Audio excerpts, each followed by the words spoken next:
ఇప్పటికీ ఇలాంటి సంఘటనలు జరుగుతాయంటే మీరు నమ్మగలరా? ఒక రైతు అనూహ్యంగా మరణించాడు. వారం రోజులకే అతను భూమికి కొత్త యజమాని వచ్చాడు, అది కూడా సంతకాలతో. అసలు ఆ రాత్రి ఏం జరిగింది? తెలంగాణ సూర్యాపేట జిల్లాలోని మ్యాప్ లో కూడా లేని ఒక మారుమూల గ్రామంలో వెంకటయ్య అనే ఒక సాదాసీదా రైతు ఉండేవాడు. రోడ్డు పక్కనే ఉన్న ఒక ఎకరం భూమి అదే అతని జీవితం. కానీ ఆ భూమికి పక్కనే మల్లేష్ అనే మరో వ్యక్తి భూమి కూడా ఉంది. మల్లేష్ గ్రామంలో కొంత పలుకుబడి ఉన్నవాడు. తన భూమిలోకి వెళ్లాలంటే వెంకటయ్య భూమి గుండా వెళ్లాల్సిందే. ఇద్దరి మధ్య చాలా సార్లు గొడవలు జరిగాయి. మల్లేష్ ఎన్నో సార్లు ఆ భూమి నాకు అమ్మేయి వెంకటయ్య అని అడిగారు, కానీ వెంకటయ్య దానికి ఒప్పుకోలేదు. ఒక రోజు ఉదయం వెంకటయ్య అకస్మాత్తుగా రక్తం కక్కుతూ మరణించాడు. ఎవరికీ ఏమీ అర్థం కాలేదు, డాక్టర్లు కూడా స్పష్టంగా చెప్పలేకపోయారు. కానీ వెంకటయ్య చనిపోయిన వారం రోజుల తర్వాత మల్లేష్ దస్తావేజులతో సహా వెంకటయ్య ఇంటికి వచ్చాడు. ఈ భూమి నాకు వెంకటయ్య అమ్మాడంటూ రిజిస్ట్రేషన్ పేపర్లు చూపించాడు. గ్రామస్తులు షాక్ అయ్యారు, ఎందుకంటే ఆ దస్తావేజుల తేదీ వెంకటయ్య చనిపోవడానికి ముందు రోజు తేదీ మాత్రమే. గ్రామస్తులు వెంకటయ్య భార్యని అడిగారు అసలు ఏమైందని. అప్పుడు ఆమె చెప్పిన మాటలు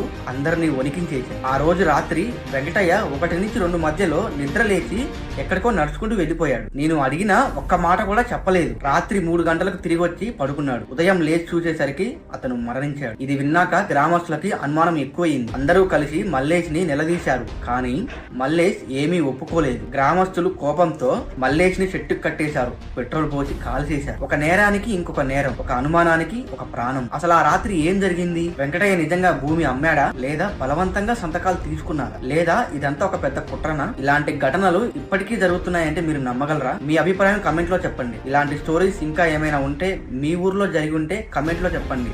ఆ స్టోరీ మీద వీడియో చేస్తాను. ఇంకా ఇలాంటి థ్రిల్లింగ్ స్టోరీస్ కోసం మన ఛానల్ ని సబ్స్క్రైబ్ చేయండి. నెక్స్ట్ వీడియోలో కలుద్దాం.